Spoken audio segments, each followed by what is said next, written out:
I am happy to have Automotive Seminars as a sponsor for the show. Now, if you're not familiar, Automotive Seminars is a diagnostic technician training company. They've got a website that there'll be a link to in the show notes. And what they offer is top-notch training to technicians like us in the field. I've been taking their training courses for years and have got a ton of benefit out of it. They've got top-notch instructors, John Thornton, Scott Shotton, Scott Manna, and every other month they've got a 2-night course that you can sign up for. Join in, ask questions, and afterwards, you've paid for the course, you can access a recorded version whenever you want. You can rewatch the class 2 years later in case you wanted some details on it, and that is a fantastic feature. So make sure to check out the website to see what courses they have available and what's coming up in the future.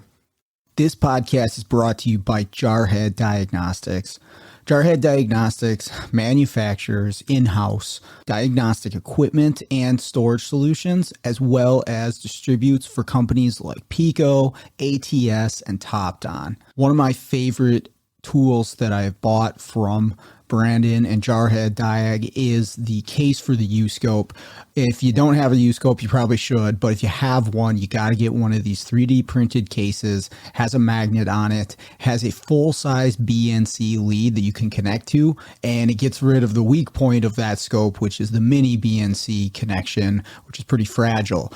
This case makes this thing nice and secure and makes it an even better tool than it was. So check out jarheaddiag.com. The link is in the show notes. This episode is brought to you by L1 Automotive Training and Keith Perkins. If you're looking for education on module programming, J2534, EEPROM work, key and immobilizer, electrical diagnostics, or drivability diagnostics, Keith has a website, l1training.com, that's got over 60 hours of training videos on all those subjects and more. When I first started out doing mobile, I utilized Keith's videos on module programming in J2534 in order to get my head wrapped around what I would need for the tooling, the computers, the software setups, what kind of obstacles I would be up against when I'm out there programming modules on cars. And it was a huge benefit to me. And I continue to use the training videos that he has on his website. So I strongly recommend checking out l1training.com. We have got Auto Rescue Tools and Isaac Rodell as a sponsor for this podcast. Hey guys, if you're looking for programming laptops, you want the laptop set up ready to go for programming control modules on vehicles, you need key cutting equipment, you need diagnostic tools, Isaac is your guy. Has all that stuff available for purchase, and the support that he offers along with the purchase has been outstanding. I bought some stuff from him in the past. I got my Dolphin key cutting tool from him several years back. And again, the support has been phenomenal. Helped me out along the way with anything additional I needed to make it work for me. Also, for the month of June 2023, they've got Autel updates for sale. So make sure to check that out as well. Again, that's autorescuetools.com. The link will be in the show notes.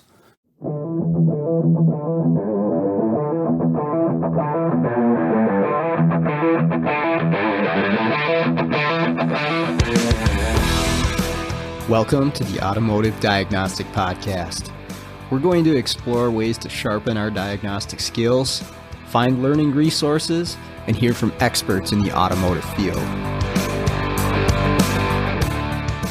Hey, what's going on, automotive world? Welcome to another episode of the Automotive Diagnostic Podcast.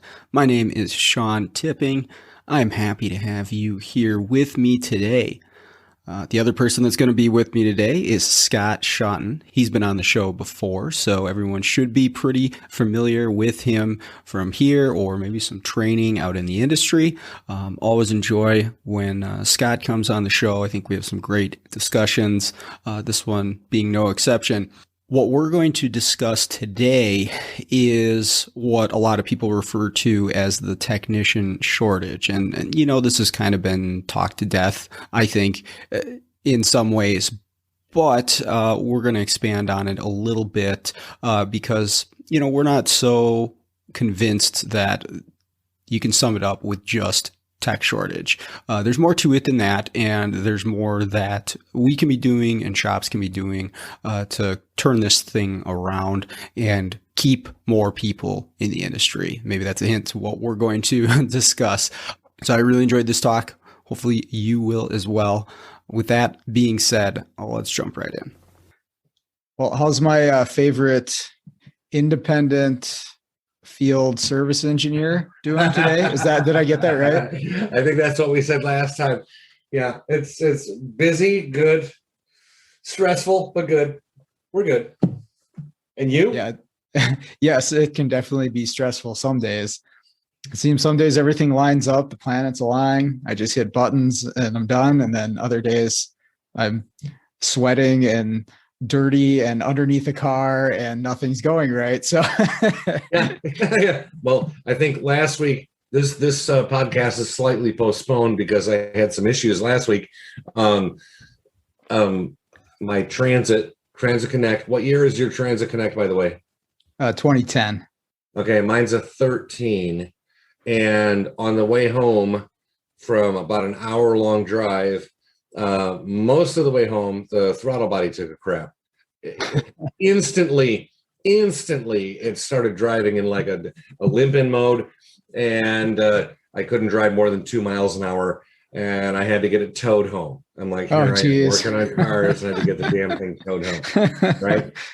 So then I have a Silverado, which is not my work vehicle, not my mobile vehicle, but I had to move some tools for the next day's work into that vehicle so I could get to work before I went and fixed my car.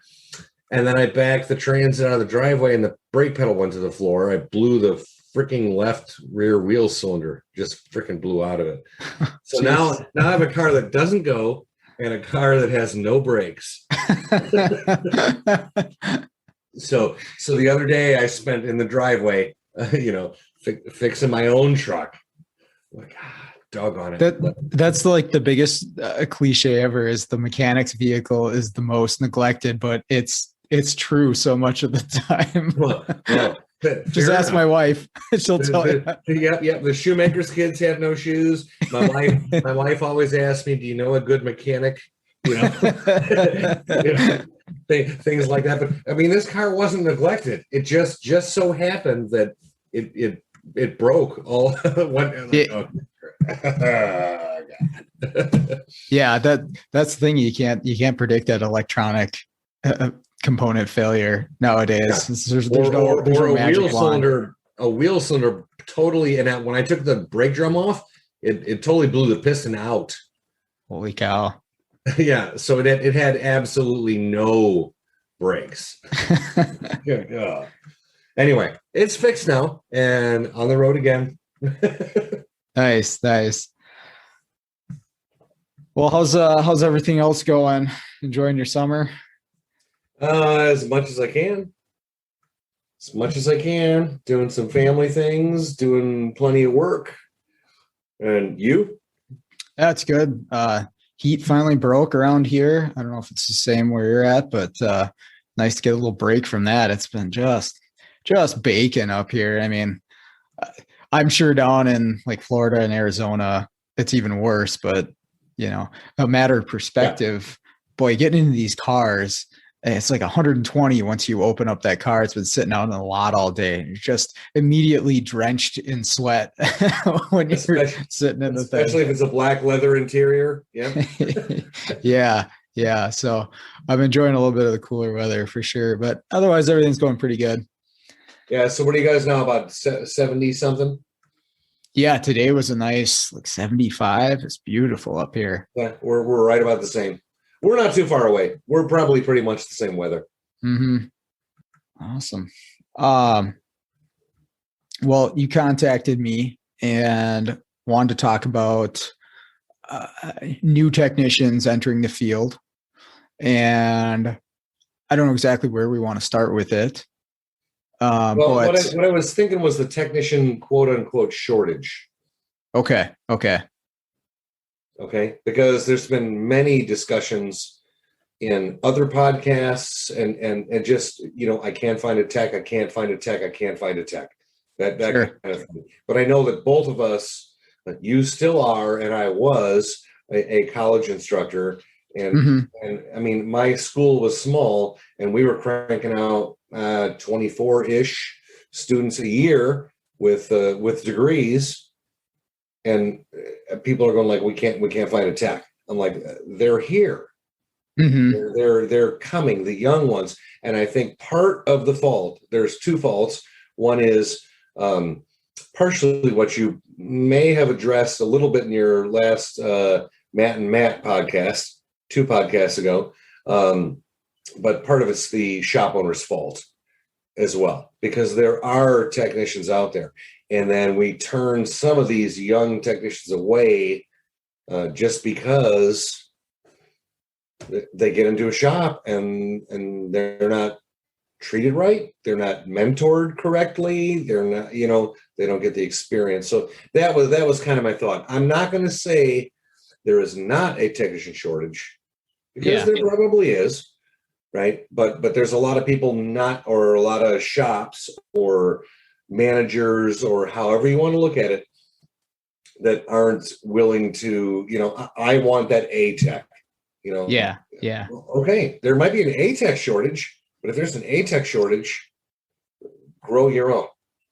And you and I are feeding them. I think that's right on the money. There definitely is a tech shortage, overall, if you look at the broad picture, but the attitude to correct that is not right in a lot of cases. And actually, it's funny because I was talking to a shop manager today and had this almost exact discussion, that she asked me, do you know any technicians that are looking right now? And I'm like, no. And I told her, I was like, every other place that I go to, all these shops are asking the same question. So you're in a really tough competition to get. She was looking for an experienced technician, because I was like, well, I can, recommend some students to you. No, we're looking for somebody who could come in here and just hit the ground running. But I was like, you're going to be basically poaching techs from other shops. That's how you're going to get what you're looking for right now. Right. And like you said, you got to grow your own. You got to invest the time and the energy and whatever else money to make that happen, to start them young. That's the only way it's going to work if you want to be successful in the long run, and if we want to correct the tech shortage that it's out there. Right. And I'm sure you see it as a mobile guy. How often do you get that question? Hey, you know anybody? Right? Yeah. Oh, every day, I would say. I get it all the time. Yep. Actually, I called you 2 days ago, and that's because I was talking to a shop and they're like, "Do you know anybody?" And I said, "Ironically, I'm doing a podcast on this very topic Thursday night." It happens all the time.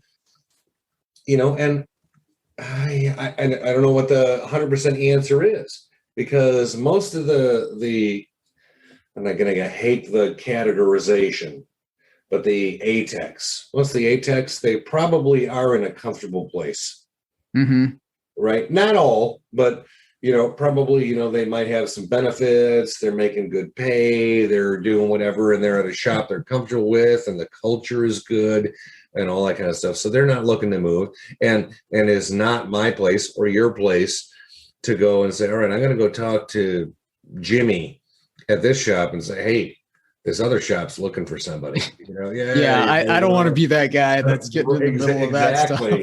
Exactly, right? Now it would be different if Jimmy came and said, you know what, this job sucks, and do you know anyone looking?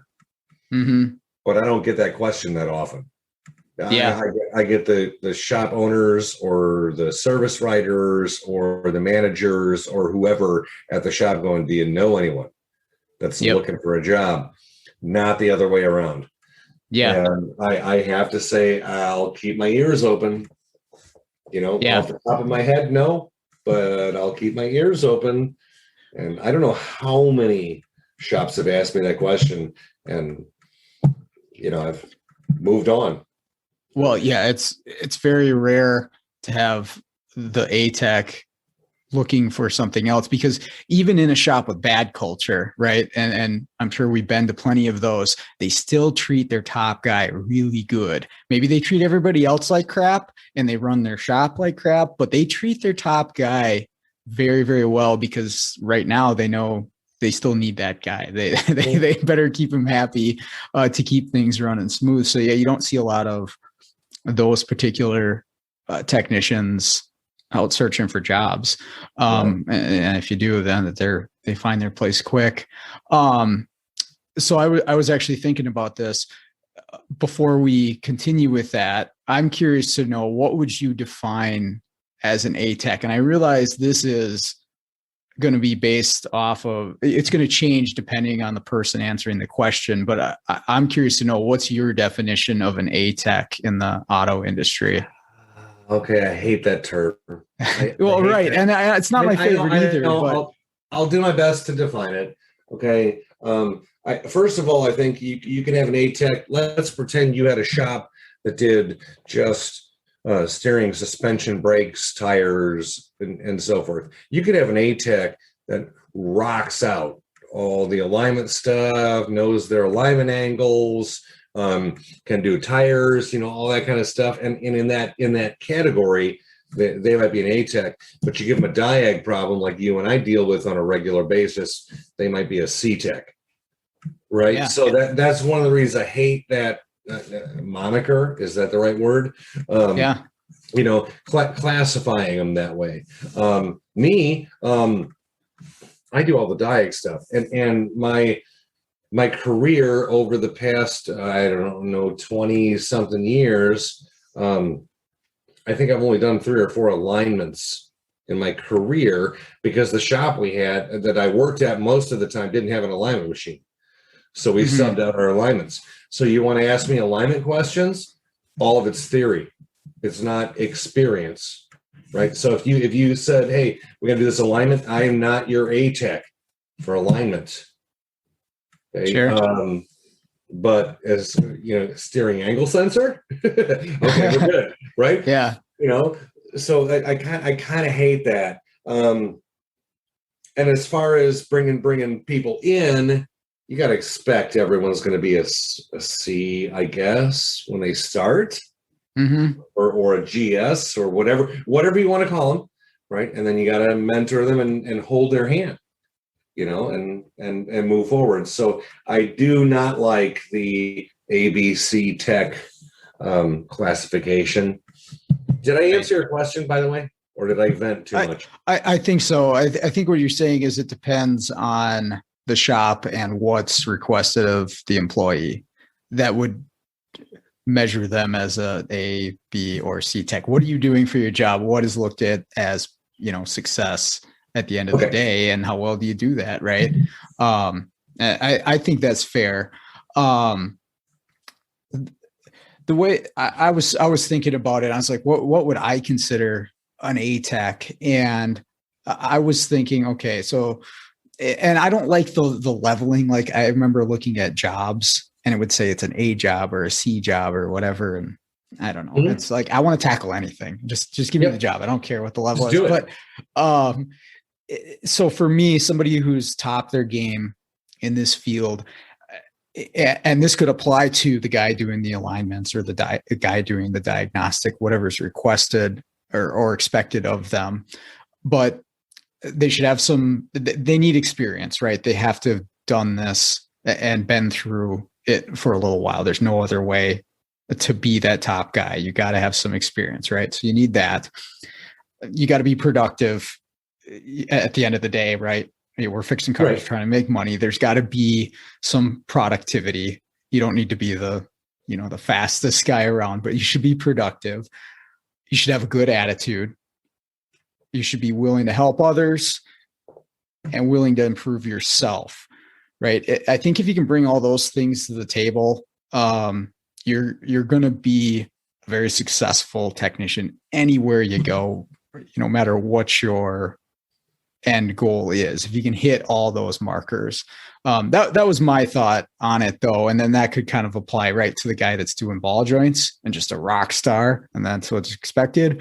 The guy doing diagnostics, alignments. Don't ask me to weld anything. I will be a D tech because I never did that while I was in the shop. So I totally understand what you were going with. You have to know your strong points and your weak points. Mm-hmm. Right. And hopefully your employer does as well.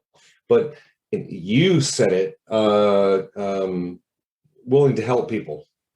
Yeah. That's how, I mean, I've explained to students for over a decade that, you're going to get, you need education and you need experience. You're going to get the education here at the college or with the classes that you go to or whatever the case. And we can do some hands-on stuff in the shop, but you're limited. Your structure is time and ASC education foundation requirements to be certified and so forth. You only have so much time that you can spend in the shop doing a brake job or a ball joint or or diagnostic stuff, whatever the case. You can feed them as much as you can, right? But they still need experience. And I agree, because I had the same situation.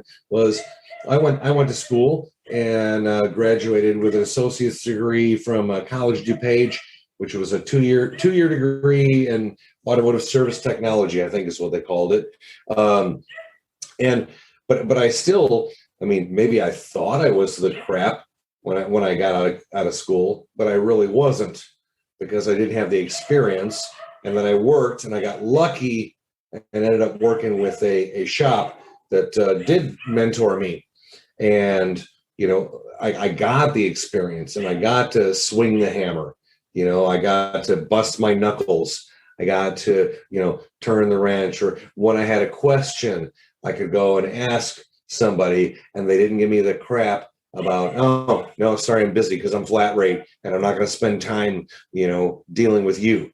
Right. They stopped, and that's a problem with flat rate too, but a completely different story. Yeah. And I learned that way. So that was education at a college level and hands-on. So really, I don't think I was a good tech. I probably wasn't a good tech, but I don't think I was a good tech until I've been doing it for 5-ish years. Well, there's very few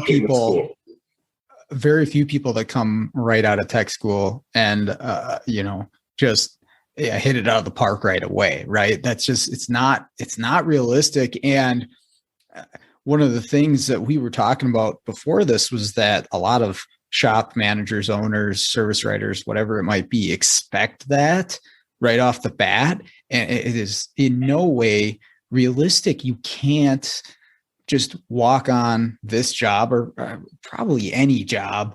I don't know a whole lot of other fields, but I know this one, and you can't do it, right? You gotta, we could do as instructors the best job ever of explaining this stuff, right? We could give it every single detail and have them memorize it, and they know it like the back of their hand, and they get out in the real world and there's pitfalls that they just won't see coming, right? That we can't prepare them for, because it's the real world, and you have to live it and experience it. It's the only way to get to the next level, I guess. You use the word expect, and that, I think, is part of the issue. There is one particular shop that asked me, do you know anybody? And I said, at the time I was still teaching at the college. And I said, yes, I have a couple of good students. Now, we'll talk about this in a minute. I probably shouldn't have done it this way, but I got a couple of good students I could send your way. And I said, but they are going to be green, right? They're still in school. You're going to have to work around their schedule so that they can finish school. And you're going to have to work with them to get them some experience. If you're okay with somebody like that, right? And they have potential. I can tell because you can probably tell some of your students, or you look at them and go, oh yeah, okay. And other ones you go, this guy or girl is going somewhere in the industry, Yep. right? So I can send it to them. And then with the one student that actually got hired by them, I don't know if he got hired or he got shot down during the interview. I forget the whole story, but they said, oh, I wasn't experienced enough. I'm like, well, wait, the shop told me you're okay with green. You're okay with no experience. You're going to have to work with them. I sent you someone with potential and you shot him down. And I think it was a him. Shot him down. And so why are you even asking me? Right. Right. You told me you'd take someone that's green. Oh, now you don't have enough experience. Well, of course, I told you that up front. So don't. That's what bugs me. It's the shops that like, yeah, we're good with that. Send them for the interview, and then they shoot them down. Yeah. Any of your students, first year, second year, whatever, if they go to an interview that you sent them to and they get shot down because they don't have enough experience, what does that do for their ego? What does that do for? Right. Yeah. Right. Yeah. Their outlook. Crazy. For sure. I think I know why a lot of them do it is because they've got broken cars right now and they've got numbers to hit this month and they're looking to get that person in there that can just, come in and knock out the work, but it's not realistic. And I kind of liken it to sports, right? I don't know if you're a sports fan of anything. I'm big into hockey, right? And they got it figured out, right? They have a draft. Hockey was coming up there. Yep. Yeah. Right. I'm wearing the shirt. So. I'm not wearing my Golden Knights shirt, but. Oh, okay. Well, that was a gift. By the way. I'm more of a Blackhawks fan, but anyway, go ahead. Okay. Oh, now we have a problem.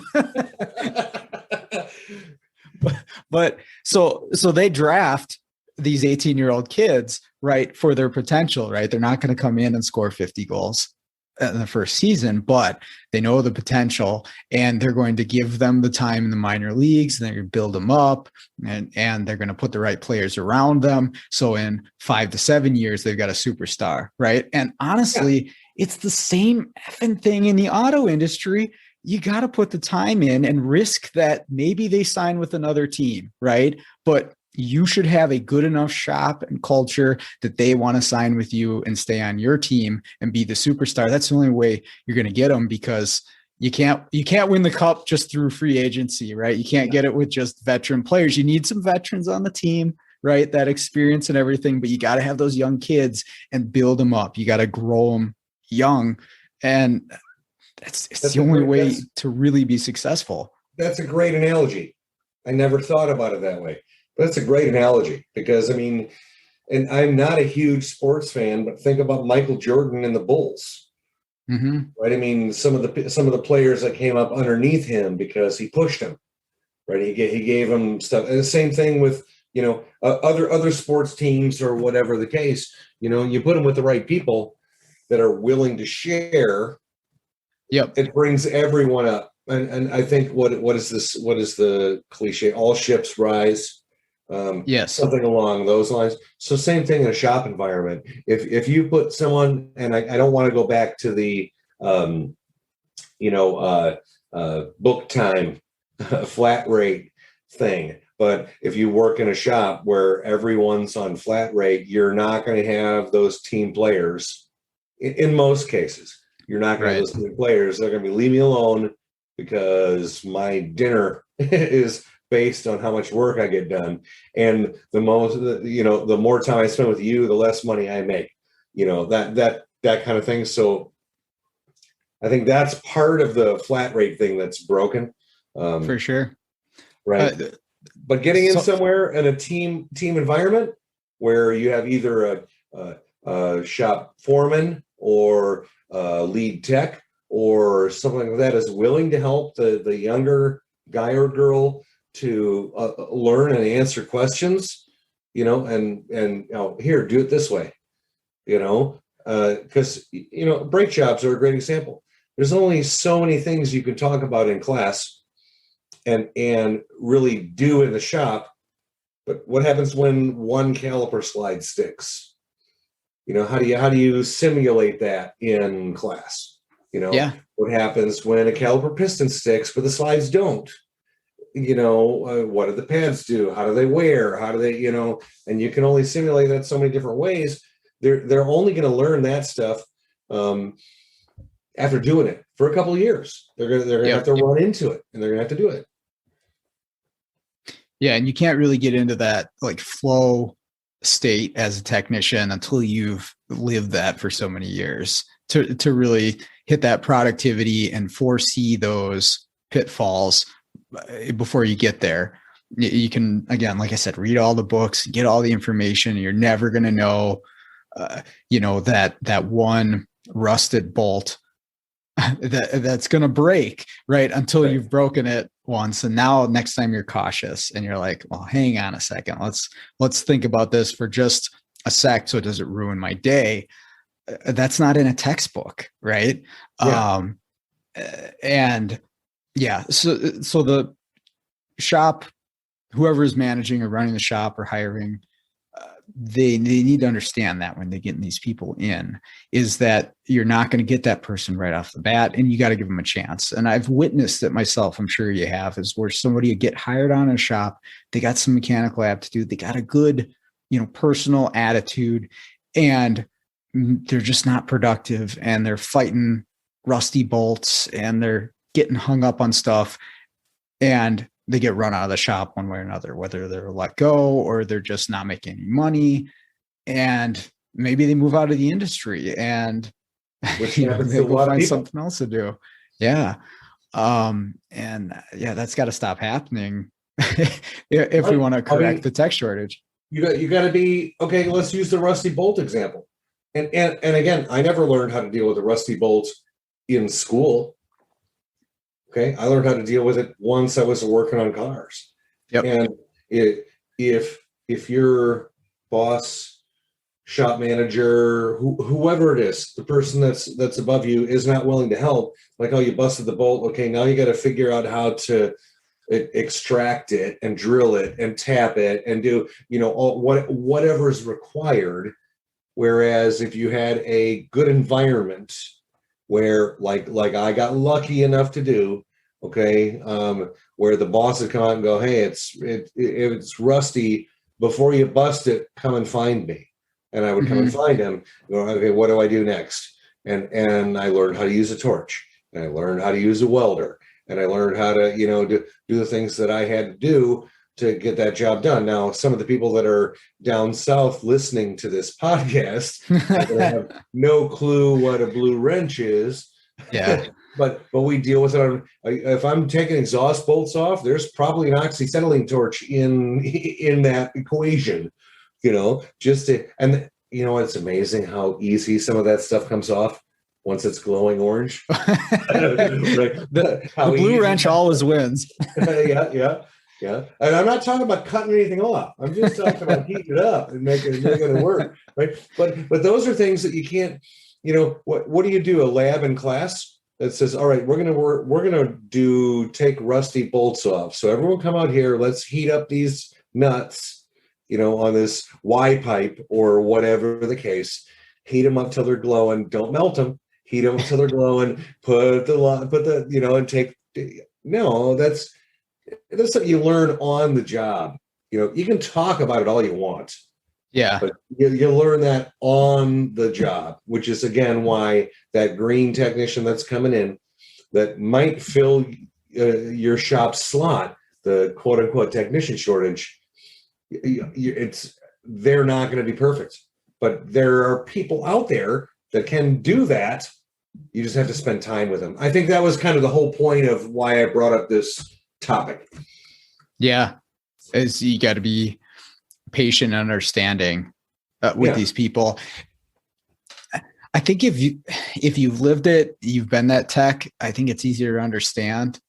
Maybe you're more patient, but I guess it really does depend on the person, because I've witnessed it with shop owners who I know have done it. They were techs, and it's almost like they forgot what it's like to be a beginner.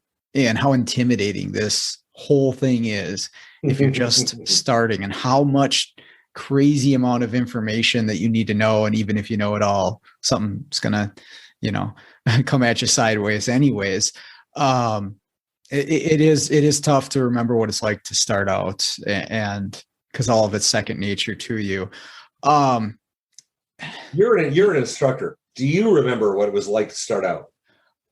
I'll tell you this, when I started teaching, that was about 4 years ago, it was really good to jog my memory, because at first I didn't. And I really wanted to grab the tools out of the student's hand and just show them how to do it. Here, just do this.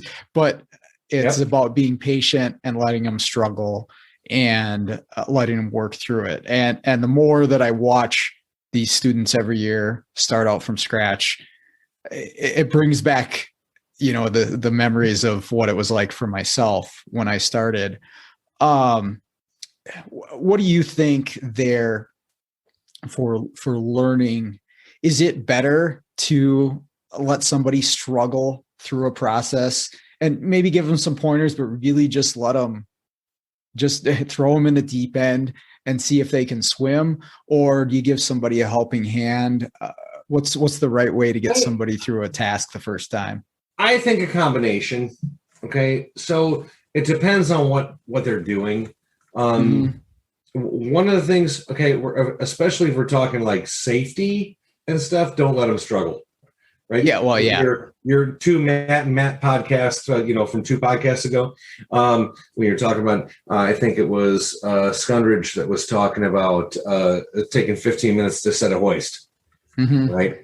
And I do the same thing. And I had put together a class that had a lot of basic stuff going on, because we replaced one class. And I would show them the same thing: shake the car, double check the hoist points, the pinch welds wherever you're lifting the car, and then finally raise it up before you even walk underneath the damn thing. So I mean, there's that stuff you have to show them, because if you let someone wing it, here's a hoist, lift the car, you're asking for trouble, right? Other things, you can throw them, I don't want to say under the bus, but you know what I mean. Go and, the check engine light's on, go plug in the scan tool, see what you can see. Let them go. Right. And then they get lost. You wait a little bit, especially if you have time. If you got cars, your shop has cars coming out the wazoo, and, time is critical. And it changes things a little bit, but you still got to let that person struggle a little bit. Okay, let him go. I think Fonslow said it great the 2 podcasts ago, where he was talking about the data's on the scan tool when he had a technician looking at a vehicle, and he said the answer's right there, and he used the term, "I don't want to be a douche," right? But it's right there, and he walked away and let him go. There's nothing wrong with that either, because it makes him think, and the thinking aspect is what you and I have to do every day, and everyone else has to do every day. You got to think your way through an issue. So jump into the fire with both feet. Right. And eventually, Matt's going to come over, or I'm going to come over, or you're going to come over, and go, all right, cool. Where are we at? All right, here's what I'm looking at. Here's why it works this way. And a why is the big answer. Right. Yeah. Or the big piece. Why did it do this? Why did it behave that way? And I try and do that with the students I'm teaching, whether it was at college or around the country in the industry, or talking in podcasts like this. Why? That's what you want to know, because that's what's going to end up fixing the car for you. So I hope I answered that question. Is throwing the technician in, even if they're green. And again, I use diagnostic with a scan tool, but throw them in with a scan tool and let them go for a little while. Let them go, because they might come out with the right answer, or they might come out with some interesting theories that you can discuss, and it becomes a learning tool for everybody. And at that point is not about book time. Right. It's about making that technician or future technician or current technician that's green, or however you want to word it, making them better because they're learning through doing. And that's why, I don't want to bash on college, because you still need all the theory. And right, you're a college teacher and I was a college teacher. You still need all that stuff, but you still need the experience as well. So that throwing them under the bus is, in my opinion, go for it. Right? That's how they're going to learn. I think the learning environment is the best place for that too. I mean, you can learn a lot getting thrown in the deep end at a job. I know my first technician job, I got the senior technician, ended up quitting like 6 months after I got hired. And then the guy running the shop's like, well, you're the senior technician now. I'm like, what? I was fresh out of school. You must have been a rock star. Yeah. Oh, right. I was like, okay. And it was very, very difficult to play that role, but I learned a lot, right? In the long run, as difficult as it was really good for me. But the learning environment, like school or maybe an apprenticeship at a job, is the right place to let somebody flounder for a little bit with the job, struggle to get that CV axle out of there, or struggle to figure out what the scan tool is trying to tell you, and let them work through it and maybe nudge them here and there. And that's an art form to figure out, like, what's the right clue to give them that's not, hand holding, but it's helping enough to let them work through a problem.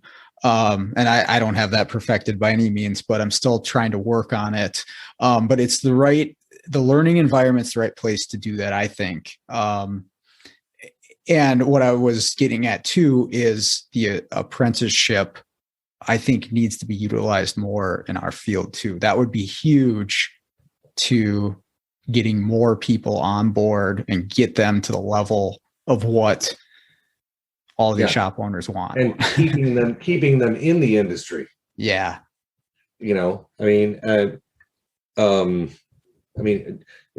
we cranked out, let's say 24 students last year, a couple are probably still in the industry. Mm-hmm. And the majority are doing something else. It's like they don't stay. So in my case, I got really lucky, and I wish that every technician coming out of school had the opportunity that I had.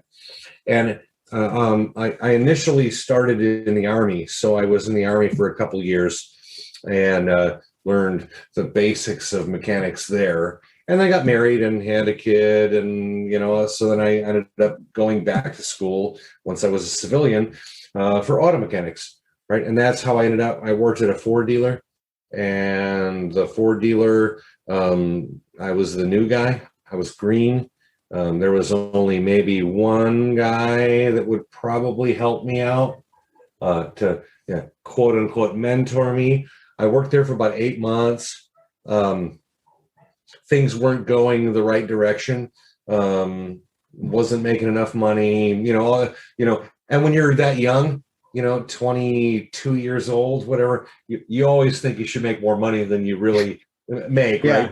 Right. So then I ended up going to another independent shop, and it was kind of a goofy situation because at the time I was still going to college. I was going to college at night and working during the day. And most of my evening instructors were full-time working at shops during the day and then taught at night, which is how I started teaching, actually. I would work full-time and teach at night. But whatever the case, one of my teachers was my electrical teacher, starting charging systems, ignition systems, all that kind of stuff. His name was Bob. And we, got to know each other, and I was a decent student. Okay. I was probably a good student. Okay. But I don't want to, I wasn't maybe the top in the class. Doesn't matter. I was a decent student. Doesn't matter. But okay. I kind of caught his eye. So I would stop by his shop because he was a shop owner, and I would talk to him once in a while. And when things started going south at the Ford dealer, I'm like, so are you hiring? And he was like, well, I don't know, and blah, blah, blah. Well, I found another place that was hiring, an independent shop, and they promised in their ad, promised a whole bunch of money and all this kind of stuff. And I talked to Bob about it, and I said, hey, here's this place called XYZ Auto. Doesn't matter. I'll leave the name out. They're out of business now, so it doesn't matter. But, and they're like, well, why don't you go there? Do it. I'm like, okay. I was kind of hoping you'd say, hey, come for an interview. Right. But they said, go there and do it. And I worked there for 3 months, and it was one of the worst places I ever worked. And the Matco guy shows up one day, and he goes, I'm not supposed to do this, but the people over at Bob's shop, they want to talk to you. All right. So I went over there. We did a couple interviews, and I started working there. And I honestly believe that they, when I say they, it's because there were a couple owners. They told me, go to XYZ shop and see the dark side. Okay. But before you come and work for us, and sure. it was complete night and day. But once I got into that shop, I worked there for 14 years, 15 years. And they were always, again, they were college instructors at night and worked during the day. If I had questions, if I had issues, don't get me wrong, everyone's a pain in the ass because you're human, right? Yeah. So there were conflicts. No, nothing's perfect, but I got the experience part. So I got the education part from college, but I got lucky to find a shop where someone would hold my hand if I needed it, right? Or go, all right, cool. How do we got this 92 Ford Aerostar with a bent sway bar link bracket because they hit a curve, and we got to weld this back together. Okay, so how's the welder work? Okay, here's how the welder works. Let's, have a mini class on welding. Yep. This is a 92 Aerostar, so if you screw it up, I don't care. Just do it. I'm like, all right, cool. So I got lucky that way, and I wish that all your students had that opportunity to get into a shop and have someone that would mentor or hold their hand when they need it, or let them struggle when it was appropriate. But a lot of shops, managers, owners, whatever their job title is, and I don't know that they're prepared for that. They want someone to come in the door and rock out 80 hours a week. Yep. And you're probably not going to find that. No, they're obviously not. And that's going back to, like I said, they're looking for that because that's the work that they need to get done to hit their numbers for whatever reason, whether, they own the shop or they're getting a commission or whatever it is. So there's obviously you can't get around that, right? We're trying to make money in this field and that, but you gotta look at the bigger picture. So, all right. So here's a question that I have. I feel like most technicians that are listening to our discussion probably agree with most of the things we have to say, if not all. How do we, as maybe just me and you, but anybody listening, a technician, how do we get this message out, or how do we get things to change in the automotive world? What does somebody do to make a difference? Well, number one would be this podcast, right? Yeah, to share it with people. Right. Yeah. Number two is and I don't want to say it's flat rate is what's causing it, but if you're a technician in a shop, somebody helped you, hopefully, right? Mm-hmm. In my case, maybe that's one of the reasons I'm a teacher, right? So people helped me out when I was green, and now I return the favor and help other people out. And I had a hybrid pay system. So I had a salary and then I had bonus time. So if I stopped to help somebody, it was probably costing me a couple of bucks, but I still helped them.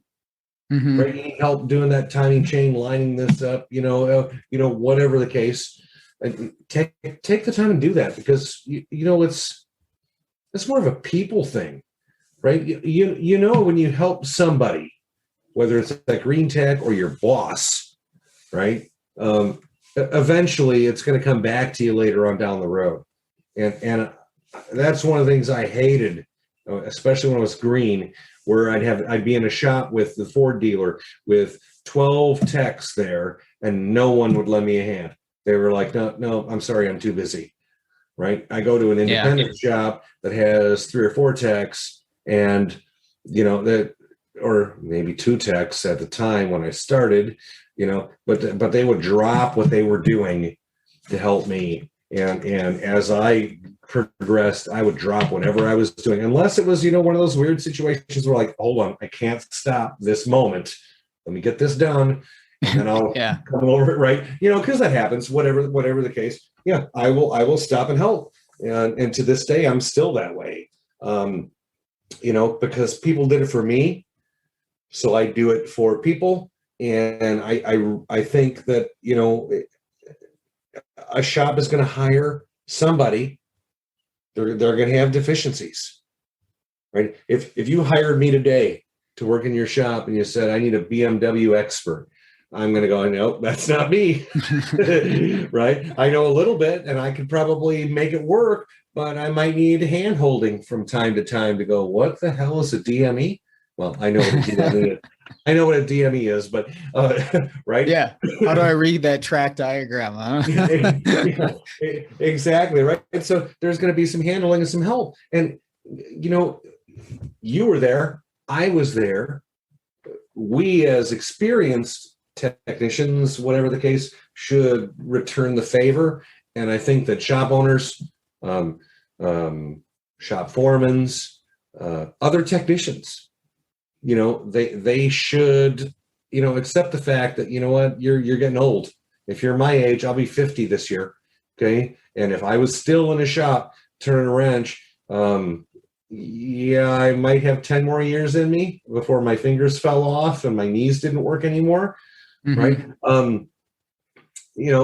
But I got to pass that information on. Now, some of the information is going to make a big bit of difference, right? Like throttle body fuel injection. Yeah, right. That isn't going to help anything. But the basic theory and stuff like that. Hey, here's how you swing this hammer. Here, you swing the hammer, so I don't have to hurt my hand.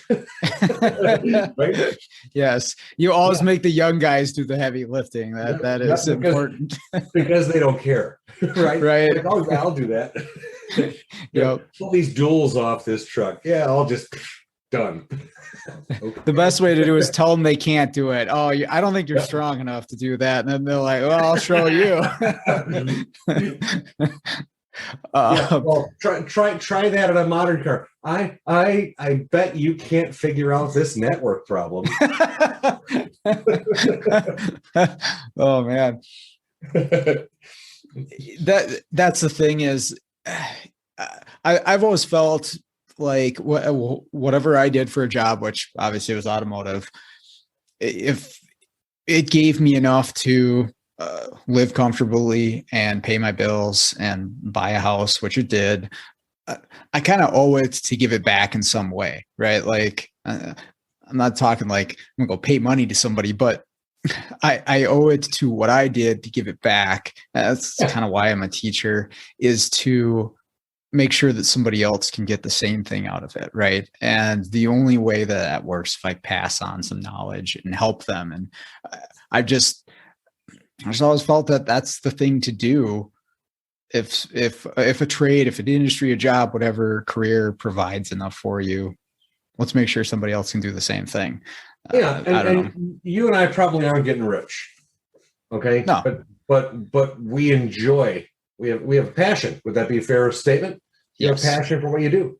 Yep. I mean, do you enjoy the challenge of going out and diagnosing these cars every day And once they're resolved, you're like, yeah, slam dunk, I nailed this car.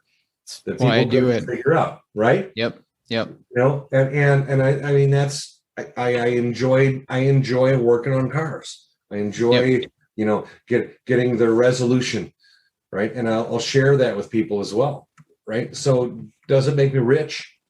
No, I wish it did.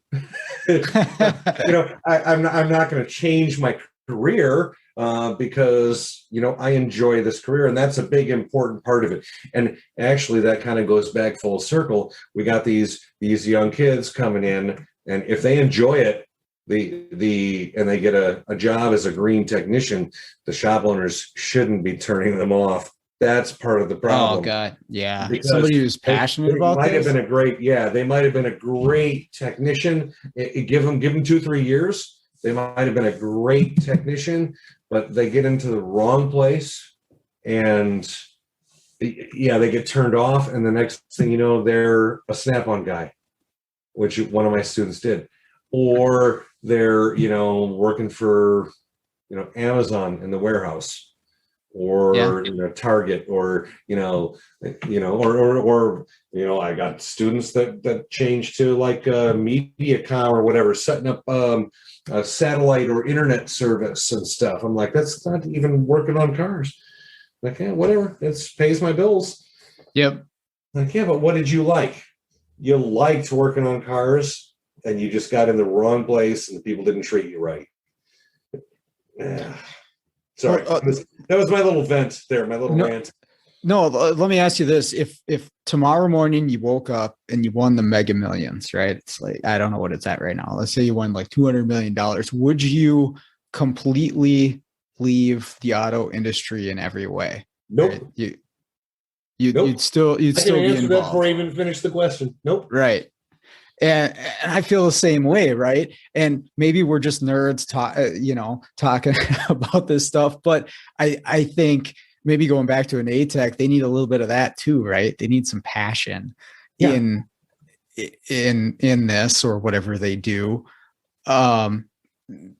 because money's not the end all be all. You need a little something extra to keep you going every day, and since you got to do it every day, it should be something that you enjoy and you like. Yeah. And again, that brings it back to, the whole point of this conversation was we're cranking out, or you're still doing it. I was doing it, cranking out all these green quote unquote students, and they get turned off. They get somebody steps on them, right? They get in the wrong shop. They don't get the right experience. They don't get anyone helping them. They don't get anyone mentoring them. And they get fed up, and they have bills to pay, and it's better just to go to frickin' McDonald's and flip a burger, right? And make their $16 an hour or whatever they're paying, right? But that student might have had that passion that we were just talking about. They might have had that passion or that drive, another good way to say it, but it got squashed because they didn't get into the right environment. Yep. Right. I mean, the dealership, there's a GM dealership in my area, and I love going there. I do a lot of work for them. I actually just bought a truck from them a month ago. But I know the owner really well because he participates on the advisory committee at the college. And I think about half of the technicians, there's probably 12 techs in that shop. Half of the technicians are my former graduates. So when I walk in the back door, I walk in, not like I own the place, but I don't even worry about going in the front door. I just walk in the back. I just walk in, and everyone's waving. Hey, Scott, how you doing? I'm like, hey, great, how are you, Marcus? Blah, blah, blah. Scott, how are you? Because, there's this guy named Scott too. And, go through and talk to them all. And it sucks in some respect because if I'm busy, I end up there for like an hour just but talk to every single one of them, and it's great to see because a lot of those guys and a couple of girls, I'll tell you about the girl in just a minute. Her name was Allie, but they would start out while they were still in school in the oil change pit. And then they wouldn't get stuck there that long, which was good, because I know some people get stuck in an oil change pit for a long time, but they would get moved up to being a technician and so forth. So a lot of these people that are techs now, that have been techs for sometimes 5, 6, 7 years now, they started in that oil change pit at the dealership because they gave them the opportunity, and they followed through and moved them up, right? And they were also super nice because not the only one, but the one I'm thinking of is, her name was Allie. She graduated from our program with an associate's degree, but she wanted to go on to her bachelor's degree at Southern Illinois University and go more into like auto shop management or dealership management. So they, knowing that, they kept her on, let her work in the oil change pit on weekends and afternoons and so forth until she had to leave to go to Southern. And then with a very nice goodbye, said, thank you. Right. Cool. We're good. And she went off to school. And as far as I know, she's probably a senior this year. I'll have to check on her and see what's going on. But you know, that's the kind of environment, and that's a dealership environment. That's the kind of environment that I like to see, is like, you know, foster the growth, right? Don't just, oh yeah, we'll hire you and stick in the oil change pit and you're here for, 7 years. No, that tech ain't going to stay, right? And they're not going to go anywhere, or they're going to leave the industry. Yep. They're going to be, screw this, I'm out. Yeah, because at that level of pay, you can find something comparable where you're not burning your arm on an exhaust manifold or getting hot oil all over you, because you don't see a future, right? Especially because your perspective is so small when you're younger, right? You're looking at, I'm going to be doing this for 3 years. That's an eighth of my life at this point. There's no way I can do that waiting to move to the next level. So I've never liked that model. But what you were talking about with flat rate too, even if they do just put them on flat rate, that's looked at like a gift. At Firestone, when I worked, that was a promotion for the entry-level tech to the technician. Or we're going to put you on flat rate next week. And they drowned because of all the things that we talked about earlier with the pitfalls, and they don't have the experience, they don't have the proficiency, they're breaking bolts. And it was another podcast I was listening to. I think it was David and Lucas's podcast. The E85 one? Yes. Somebody phrased it in a way I'd never thought about before, but it's 100% correct, that flat rate is a pay system for poor shop management, right? Because flat rate manages the shop. The person who's like managing or running the shop doesn't have to do anything, right? They just let flat rate handle it. Because Bush that said that? It very well could have been. It might have been Butch, but anyway, I'm sorry. Go ahead. It probably was, but it's so. And I worked flat rate for my entire technician career, and I never thought about it that way. I just thought, I'm going to work as hard as I can because my paycheck on Friday is going to be awesome. Yeah, and when you had a 30-hour day on Monday, that made your week great because you knew that everything Tuesday, Wednesday, Thursday, Friday, you were like, bring it on. Yep. Right. Yep. Because I was there too. Yep. Yeah. I get it. But that the what should be the leader, who has a very important role and a lot of responsibility and should have some certain characteristics, doesn't necessarily have to, if on a flat rate pay scale, because you're just working towards that paycheck. But it sucks for the young person just starting out. That I know personally has scared a lot of people out of this industry early when they had some potential, because you never know when somebody's going to bloom. And then that is one thing I'll tell you I learned after I started teaching, and I talked with some of the other instructors and former students, is, hey, I like to think I can see potential in people, and I think I can at some points, but not all the time and not everybody. Sometimes it takes a lot of time and that right thing to click, and then all of a sudden they take off and they shoot from here to here. And no one can predict when that's going to happen. If they've got the passion for it, even if, it doesn't seem like maybe this is for them, I want to help them. I want to try to get them there. And yeah, like you said, flat rate's not the way to get that person there, I don't think. No. And there's lots of discussions about how to pay. And I don't think flat rate's the right way to do it.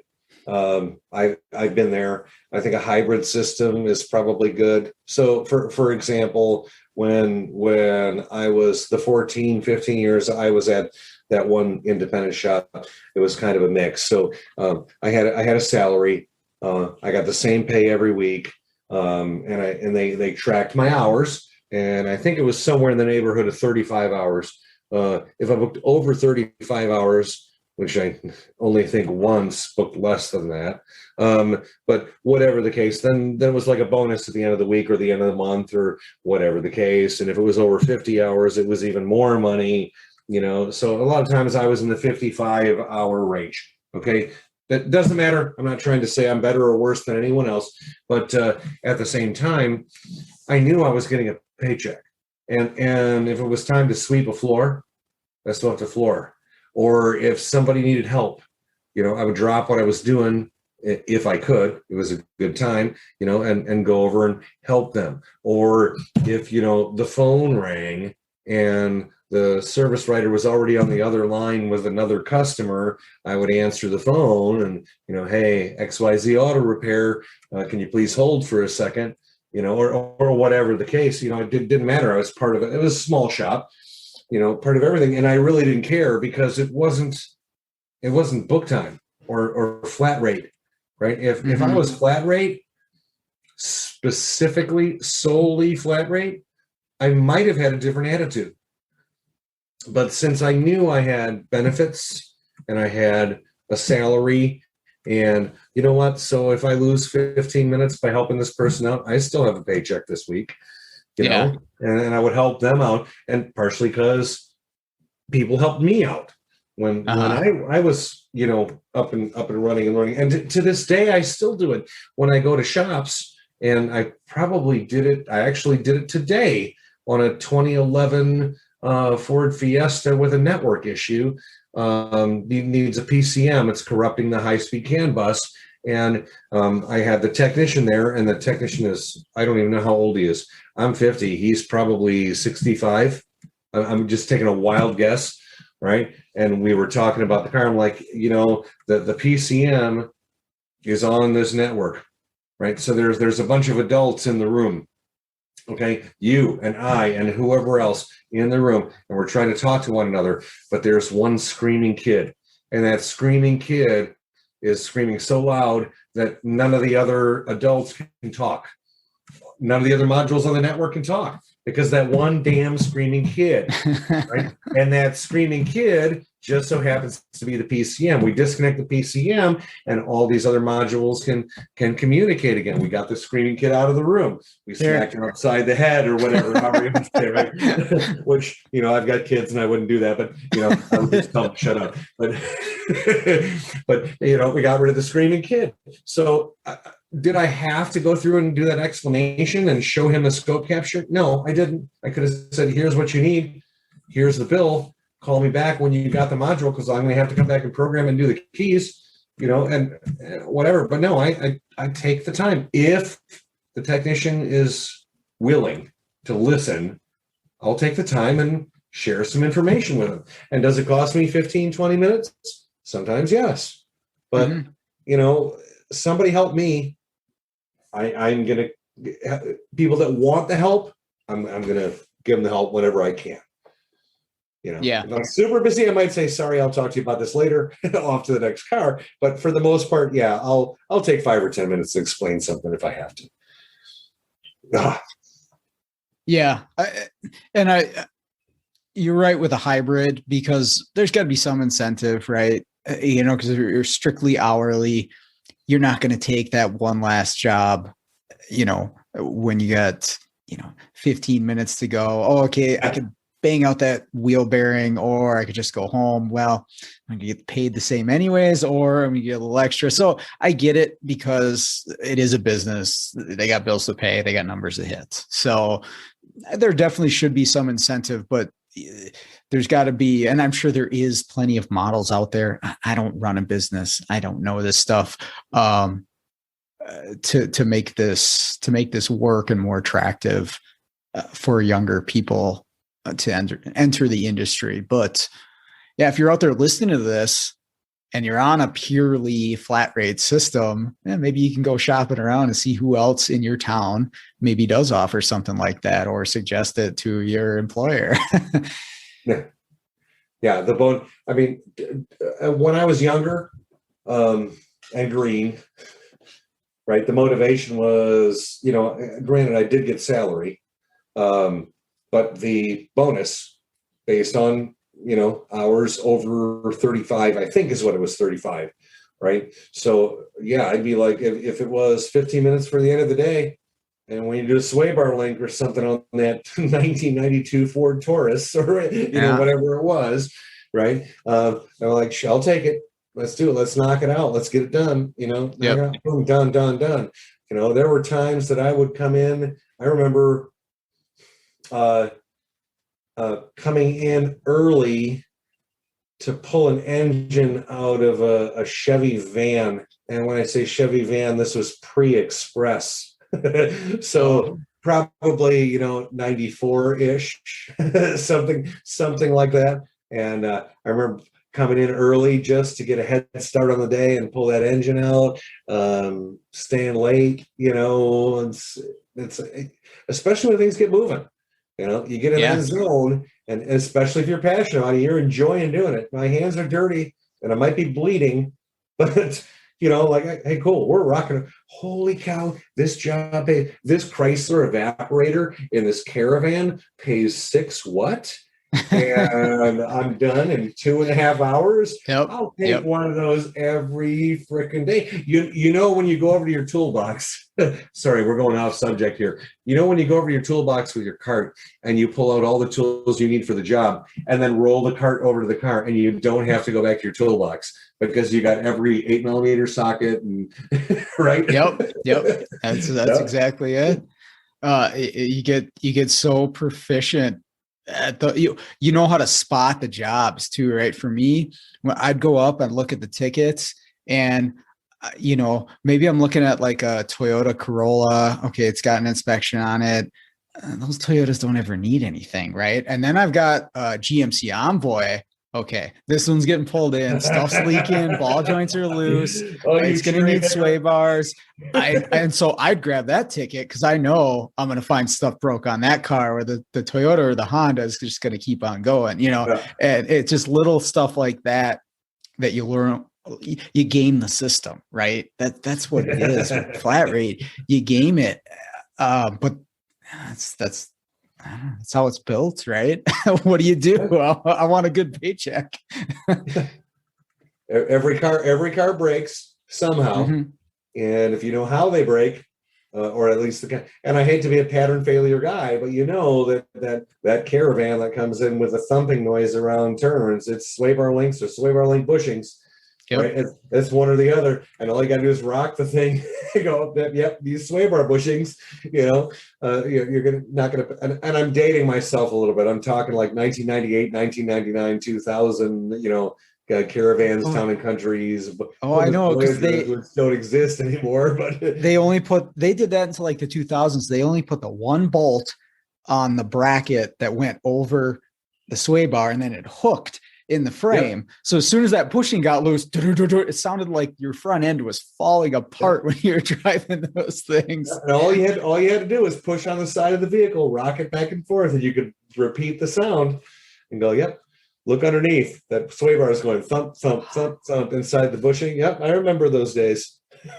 I'll tell you what, suspension noises, that is almost a world unto its own, and a skill unto its own to figure out.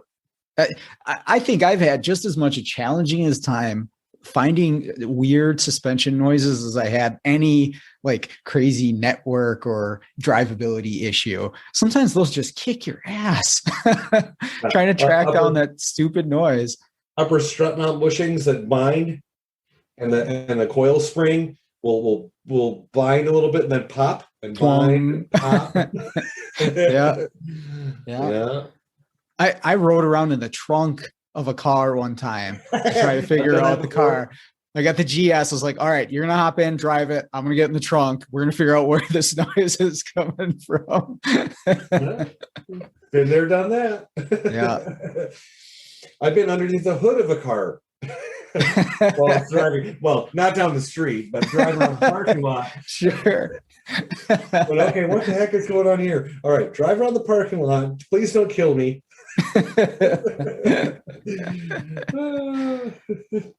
Yeah, that's great. But I mean, the more advanced stuff is no different, right? The network stuff. I mean, try something, plug this module in, disconnect that module, do whatever, hook up all your tools, and you get kind of lost and you find yourself doing stupid stuff like climbing in a trunk.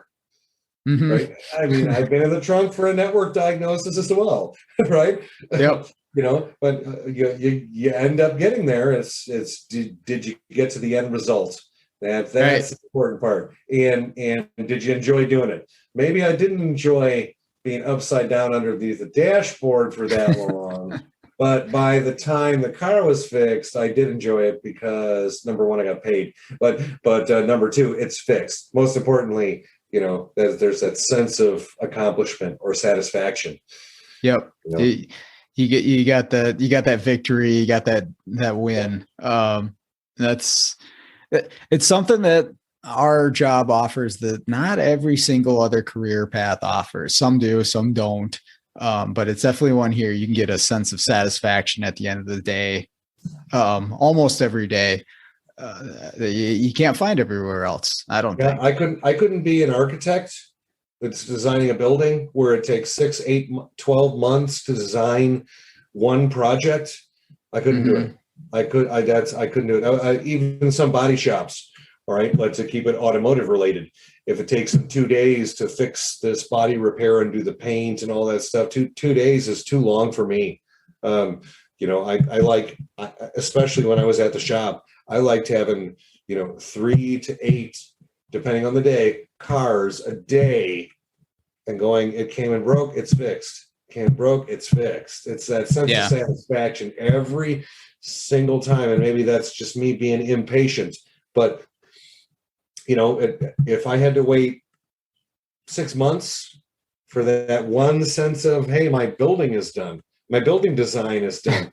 No, can't do it. It's all right. AC works. Okay, cool. Check engine lights off. Cool. Cats in place. Great. Brakes are done. Great. That's that sense of satisfaction multiple times in a day. And I guess going back to this whole conversation is the green people coming in. It's like, if they have that attitude, that's good, because that's what they're getting into. We just need the shop owners to participate. Yeah. We got to let them experience that at some level and build them up. So yeah, if you're listening to this and you're an experienced technician, help out that person, give them a hand and help them through. Yes. And encourage your supervisor, or store owner, or whatever, to do the same. Like, give them a chance. Just give them a chance. If they're showing up, and like Matt Fonzel said, if they can find the shop every day on time, time, right? That was great. If they can do that and they have that passion, I think you can spot that in most people. Just give them a chance. Let them work through it and figure it out. And they're going to mess stuff up, but let them do that and help them through it, because we need those people. Yeah. And again, this whole thing started out with the quote unquote tech shortage. I think that if people did what we're talking about and what you just said, give them a break, mentor them, groom them, things of that nature. He or she, it doesn't matter. They will be your next technician. Let's stop driving the youth out of this industry that might have a passion for it, but we're turning them off. I don't know. Does that make sense? 100%. Yeah. Right. I mean, if you take someone that has passion for the industry and they're super green, let's say they're 20 years old, they just got their associate's degree, they get into a shop and that shop environment is crap, and they end up leaving the industry, whose fault is it? It's the shop's fault. It's not the technician's fault, because they had a passion. They wanted to learn. They just weren't given the opportunity to grow or to continue. So let's not be shop owners, managers, whatever the case, that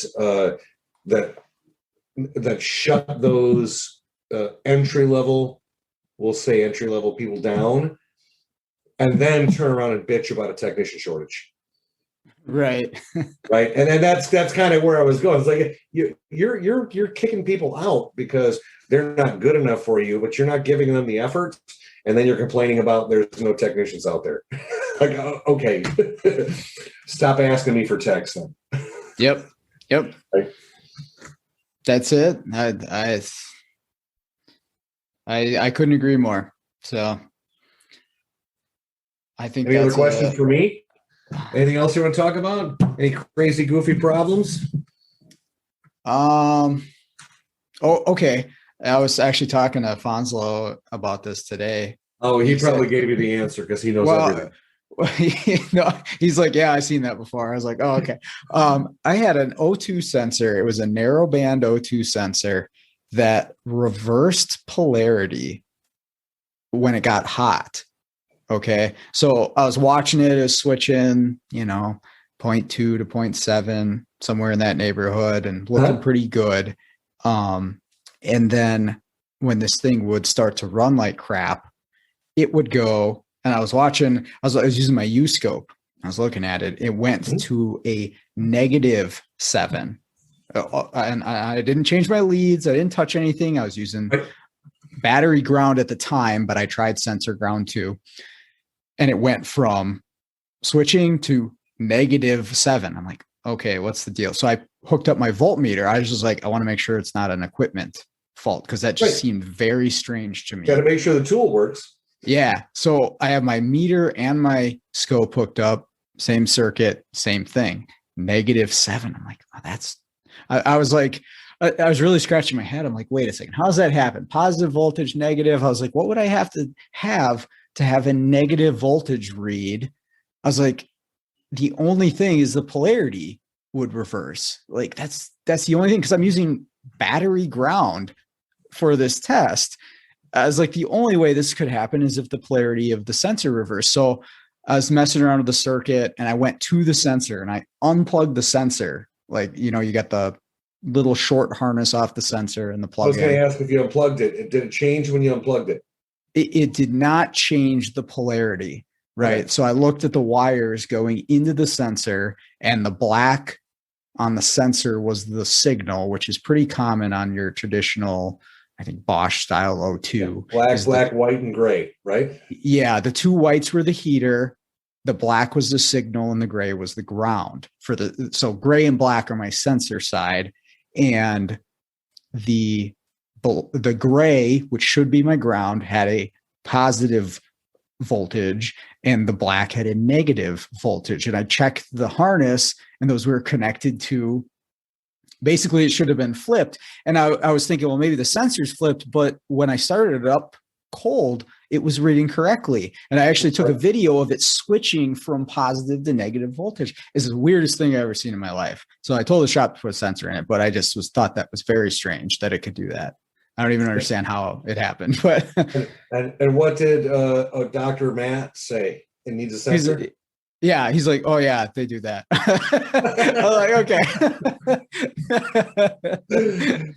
Yeah, I haven't seen that particular case before, but I've seen the ceramic element crack where under heavy load, the ceramic expands and then it runs lean, but you can never get it to act up in the shop. You have to go hammer the car to get it to run lean. And you got rich codes and, lean codes and O2 codes and so forth. But I haven't seen the polarity flop. But thanks for sharing. Yeah. Well, I'll tell you this. It was on a 95 F-150. So I don't like too many people have to worry about that. Ironically, the cracked O2 sensor example I just gave you was a 95 Camaro or Firebird, 95 Firebird. Okay. We're old guys. Yeah. Well, they called me to the shop and I was looking, I was like, holy crap. I was like, my first truck was a 94, 95 F-150. I was like, this one's taking me back a little ways, but some of the stuff really hasn't changed that much. But you know what? That's not an oxygen sensor. That's a HEGO. Is it? Is that what Ford calls them? Oxygen. That's what they called it back then, right? Yep. It's not an HO2S1. Then they went to the Yugo, right? Yeah, I think so. Wait, are you talking about the Yugo? YUGO, the car that was built in Yugoslavia? that Yugo? All right. Okay, that is going to do it for today's episode. Another big thank you to Scott for sitting down with me and having this chat. I enjoyed it quite a bit, got something out of it. Hopefully you did as well. And want to say thank you to everybody for listening. But other than that, let's get out there, start fixing the world, one car at a time.